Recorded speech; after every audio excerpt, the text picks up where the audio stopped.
Bapak dan Saudara yang terkasih di dalam Kristus, sebelum kita menerima sabda Tuhan, mari kita bersatu di dalam doa. Ya Allah Sang Sumber kehidupan, kami bersyukur bila saat ini Tuhan menyapa kami melalui firman-Mu. Terima kasih ya Allah atas sapaan-Mu, biarlah firman-Mu boleh menjadi kekuatan di dalam kehidupan kami. Bersabdalah ya Tuhan, karena kami siap untuk mendengarkan. Amin. Firman Tuhan pada saat ini terambil di dalam kitab Ayub pasal 1 ayat 1 dan dilanjutkan pasal 2 ayat 1 sampai ayat yang ke-10. Ayub pasal 1 ayat 1 dilanjutkan Ayub pasal 2 ayat 1 sampai ayat yang ke-10. Demikianlah sabda Tuhan. Ada seorang laki-laki di tanah Uz bernama Ayub. Orang itu saleh dan jujur, ia takut akan Allah dan menjauhi kejahatan.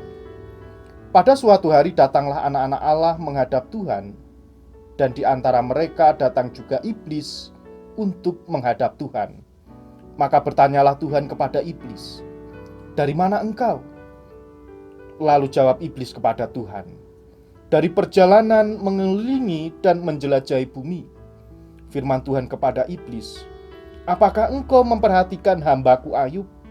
Sebab tiada seorang pun di bumi seperti dia, yang demikian saleh dan jujur, yang takut akan Allah dan menjauhi kejahatan. Ia tetap tekun dalam kesalehannya, meskipun engkau telah membujuk aku melawan dia untuk mencelakakannya tanpa alasan." Lalu jawab iblis kepada Tuhan, "Kulit ganti kulit. Orang akan memberikan segala yang dipunyainya ganti nyawanya. Tetapi ulurkanlah tanganmu dan jamalah tulang dan dagingnya. Ia pasti mengutuki engkau di hadapanmu." Maka firman Tuhan kepada iblis, "Nah, ia dalam kuasamu, hanya sayangkan nyawanya." Kemudian iblis pergi dari hadapan Tuhan. Lalu ditimpanya Ayub dengan bara yang busuk dari telapak kakinya sampai ke batu kepalanya. Lalu Ayub mengambil sekeping beling untuk menggaruk-garuk badannya sambil duduk di tengah-tengah abu. Maka berkatalah istrinya kepadanya, "Masih bertekunkah engkau dan dalam kesalehanmu? Kutukilah Allahmu dan matilah." Tetapi jawab Ayub kepadanya, "Engkau berbicara seperti perempuan gila. Apakah kita mau menerima yang baik dari Allah, tetapi tidak mau menerima yang buruk?" Dalam kesemuanya itu Ayub tidak berbuat dosa dengan bibirnya. Demikianlah sabda Tuhan. Yang berbahagia kita semua yang menerima sabda Tuhan, merenungkan serta melakukannya di dalam kehidupan sehari-hari. Haleluya. Pasamuan GKJ Argo Mulyo dan saudara semua, di saat ini kita bersama-sama akan merenungkan sabda Tuhan yang terambil di dalam kitab Ayub pasal 1 ayat 1 dan dilanjutkan pasal 2 ayat 1 sampai dengan ayat yang ke-10. Dan saat ini kita diberikan tema setialah dalam segala keadaan. Setialah dalam segala keadaan. Ibu, bapak, dan saudara yang terkasih di dalam Kristus, salah satu sifat dari manusia, salah satunya adalah sifat setia. Jika manusia memiliki kesetiaan, maka manusia tersebut pasti akan merasakan kedamaian di dalam hidupnya, walaupun keadaan tidak mendukung. Nah, ibu, bapak, dan saudara yang terkasih di dalam Kristus, di tengah-tengah kehidupan keluarga, kesetiaan itu menjadi kunci dasar bagaimana keluarga tersebut bisa merasakan kenyamanan, kedamaian, dan bahkan ketenangan di dalam kehidupan keluarga. Di dalam kehidupan keluarga, anggota keluarga harus bisa saling setia, saling percaya, dan bahkan mau menemani, mau mendampingi di dalam keadaan apapun ketika manusia itu masih diberikan kesempatan untuk menjalani kehidupan bersama dengan keluarga. Oleh sebab itu, kesetiaan dan dukungan dari kehidupan anggota keluarga yang menjadikan itu menjadi kita bisa kuat, menjadi kekuatan untuk bangkit ketika suatu saat kehidupan manusia di dalam keluarganya itu mengalami permasalahan. Nah, Ibu, Bapak, dan Saudara yang terkasih di dalam Kristus, lalu bagaimana jika masalah di dalam kehidupan keluarga itu terjadi atau ada masalah yang datang, tetapi ada salah satu anggota keluarga atau anggota yang lain itu tidak setia dan bahkan justru saling menyalahkan atau bahkan meninggalkan ketika di dalam keluarga tersebut mengalami masalah yang dihadapi, apa yang akan terjadi? Nah, Ibu, Bapak, dan Saudara yang terkasih di dalam Kristus, bacaan kita mengajak di dalam kehidupan kita pada saat ini bahwa konteks bacaan kita di situ diceritakan ada seseorang yang bernama Ayub. Dia berasal dari daerah Uz. Dia dikenal, dia sangat jujur, serta dalam kehidupannya sangat taat dan setia kepada Allah, dan bahkan menjauhi perbuatan yang jahat. Bayangkan bagaimana kehidupan Ayub yang luar biasa, bisa dikatakan hidup yang sempurna. Dia setia, dia taat, dia jujur, dan bahkan Ayub menjauhi kejahatan. Luar biasa dari kisah Ayub ini. Tetapi di dalam kisah perjalanan kehidupan keluarga Ayub, tidak hanya dia setia, dia taat, dia jujur dan menjauhi kejahatan, tetapi di dalam kehidupan sebagai manusia, Ayub diberikan berkat yang sangat luar biasa. Dia dikaruniai 10 anak, 7 laki-laki dan 3 perempuan. Tidak hanya berkat anak, tetapi dia juga dikaruniai berkat-berkat yang lain. Ada ternak yang banyak. Di situ disebutkan bahwa di dalam kisah Ayub dikenal dia menjadi seorang yang memiliki kekayaan karena ternaknya. Berkat yang adalah karunia yang diberikan Tuhan, tetapi pada akhirnya ketika di dalam kehidupan Ayub harus mengalami masalah yang terjadi ketika iblis meminta izin kepada Allah untuk melakukan sesuatu yang tidak menyenangkan di dalam kehidupan Ayub, ingin mencobai Ayub. Sang iblis meminta izin dulu kepada Allah. Ayub menjadi teladan. Ayub menjadi cerminan bagaimana seseorang itu menjalani kehidupan. Nah, Ibu, Bapak, dan Saudara yang terkasih di dalam Kristus, sesudah iblis meminta izin kepada Allah untuk mencobai Ayub, semuanya, hartanya habis, anaknya mati semua. Dan yang lebih tragis, di dalam pencobaan permasalahan yang dihadapi Ayub pada waktu itu, tinggal saudara-saudara atau teman-temannya juga tidak mengenali Ayub. Karena apa? Karena Ayub pada waktu itu mengalami penyakit di mana tubuhnya itu sangat gatal-gatal. Bisa dikatakan Ayub pada waktu itu sakit borok atau kusta. Sampai saudara-saudara atau temannya pun ketika ingin berjumpa memberikan dukungan pada Ayub, tidak mengenali Ayub lagi. Masih ada lagi satu anggota keluarga, yaitu istrinya Ayub. Bagaimana seorang istri pada waktu itu yang diberikan Allah di dalam kehidupan keluarga Ayub, yang seharusnya mendukung, menolong, dan bahkan menemani Ayub ketika mengalami masalah. Tapi dalam cerita kita pada sore hari ini, justru istri Ayub menyalahkan. Istri Ayub membujuk agar Ayub meninggalkan Tuhan. Ibu, Bapak, dan Saudara yang terkasih di dalam Kristus, penderitaan yang sangat luar biasa yang dialami Ayub pada waktu itu. Sudah kehilangan anaknya, kehilangan hewan harta bendanya. Teman-temannya tidak mengenali dia lagi, karena dia juga harus mengalami peristiwa yang sangat mengerikan. Tubuhnya gatal, penuh dengan borok, terasa gatal, dan bahkan diceritakan dia mengambil sekeping beling untuk menggaruk semua badannya karena terasa sangat gatal. Kejadian yang sangat tragis. Orang yang harusnya menemani Ayub ketika mengalami masalah, yaitu sang istri, justru menjadi batu sandungan, justru menjadi penghalang ketika Ayub harus di dalam kehidupannya terus berkaca bahwa di dalam kehidupan yang taat, di dalam kehidupan yang terus setia, dia memiliki keyakinan segala masalah, segala penderitaan, dan bahkan kesedihan yang dialami Ayub, walaupun dia juga nantinya harus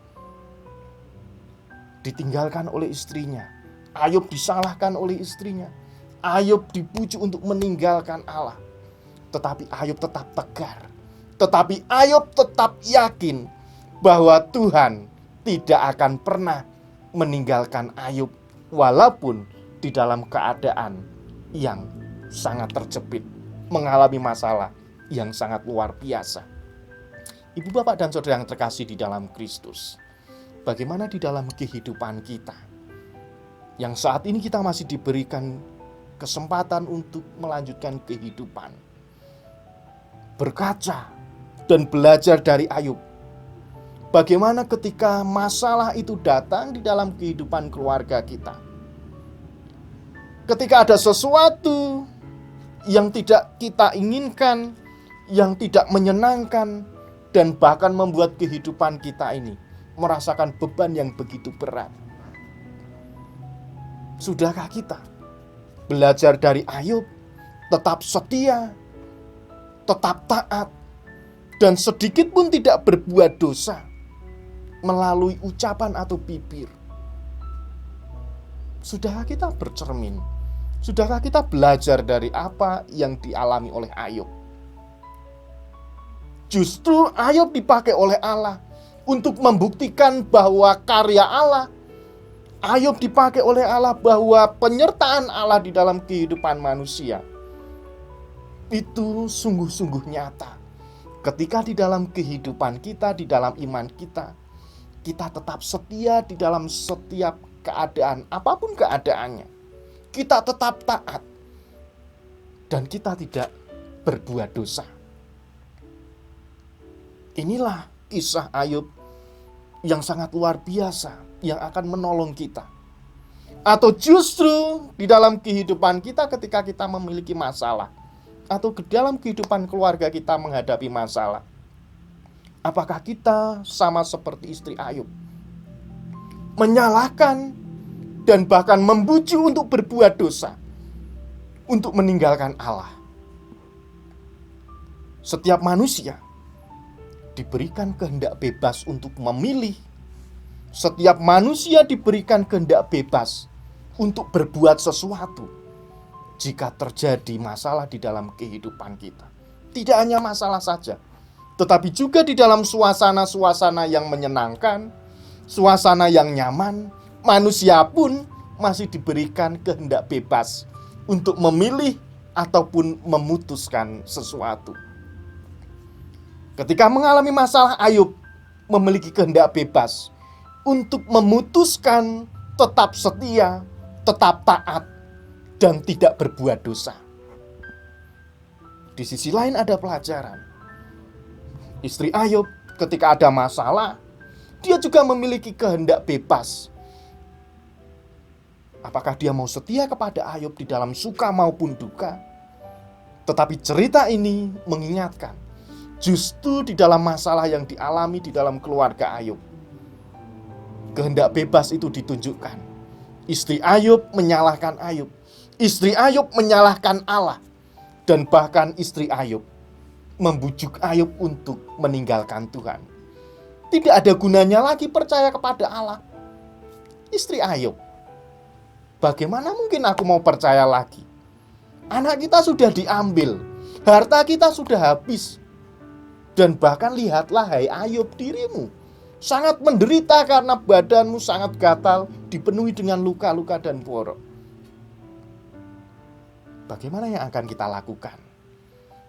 Apakah kita tetap setia sama seperti apa yang dilakukan Ayub? Tetap taat, tetap setia, dan tidak berbuat dosa. Dengan kunci dia yakin bahwa Allah sedikit pun tidak akan pernah meninggalkan keadaan Ayub yang pada waktu itu sangat menderita. Di sisi lain, kita bisa memetik pelajaran. Apakah kita saat ini sama seperti istri Ayub?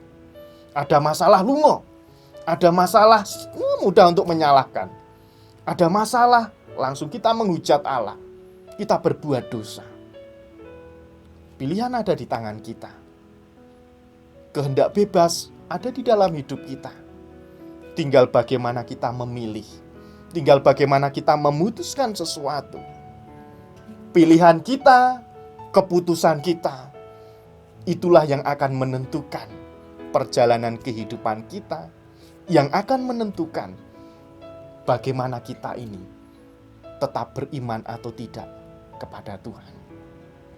Ibu, bapak, dan saudara yang terkasih di dalam Kristus, ada sebuah lagu yang menggambarkan di dalam kehidupan yang sangat berat, tetapi ia tetap setia, ia tetap taat, dan tidak meninggalkan keluarga, dan bahkan tidak menghujat Allah.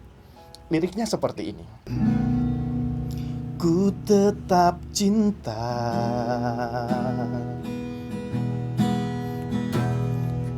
ku tetap cinta,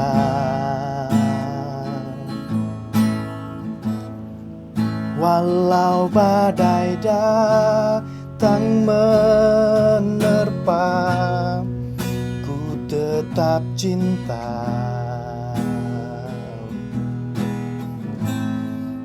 Ku tetap setia, ku tetap setia, walau taufan datang menerpa, ku tetap setia.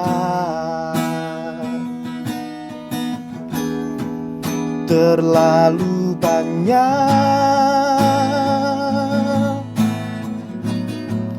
yang Tuhan telah beri, takkan mungkin ku balas dari apa yang ku miliki. Ku persembahkan seluruh hidupku, dan ku tetap cinta, biar ku tetap setia untuk selama-lamanya. Dan ku tetap cinta, biar ku tetap setia untuk selama-lamanya. Ibu, bapak, dan saudara yang terkasih di dalam Kristus, lagu ini berjudul Ku tetap cintaku tetap setia. Ku tetap cinta, ku tetap setia. Mengajarkan di dalam kehidupan kita sama seperti Ayub. Ayub tetap cinta, Ayub tetap setia, walaupun badai menerpa, walaupun tofan kehidupan datang.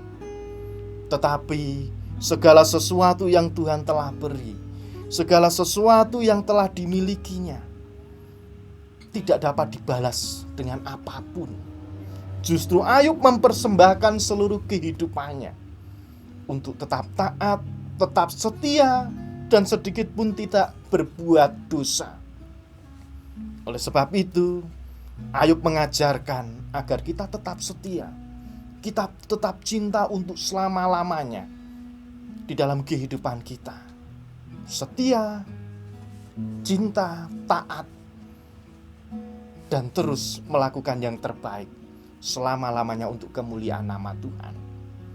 Mari di dalam kehidupan kita tetap setia dengan pasangan kita, tetap cinta dengan keluarga kita, bahwa semuanya itu adalah karunia yang diberikan Allah, agar kita tetap mengingat bahwa Allah sedikit pun tidak akan pernah meninggalkan kehidupan kita. Selamat menghayati kehidupan pemberian Tuhan. Tetaplah setia di dalam keadaan apapun, karena Roh Kudus akan selalu menguatkan dan menolong kita. Amin.